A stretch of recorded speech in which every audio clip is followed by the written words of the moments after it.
वेगळा मानवीय जन्म घ्यावा लागला, ती बी कुमारी मरियमच्या द्वारे.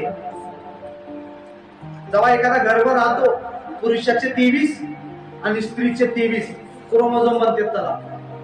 जेव्हा पुरुषाचे 23 आणि बाईचे 23 जेव्हा जुळतात तेव्हा 46 होतो आणि नंतर गर्भधारणा होते आणि तो गर्भ होतो. एकट्या बाईला लेकरू होतं का?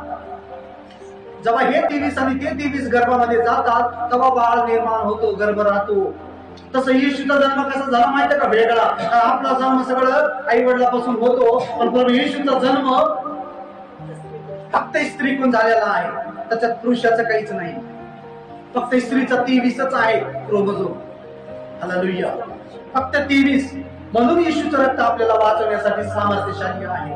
प्रभू येशूचं रक्त आपल्याला तारण देण्यासाठी सामर्थ्यशाली आहे. कारण आपण अशुद्ध झालो होतो, आपल्यावर पापाचा शिक्का, नरकाचा शिक्का, घाणेरडेपणाचा शिक्का रक्तामध्ये मारला होता आणि येशूने त्याचं येऊन रक्त देऊन जे रक्त आपण घेतो, बाप्तिस्मा घेऊन प्रभू भोजन घेतो, म्हणून ते जीवन आपल्यामध्ये शुद्ध करतं.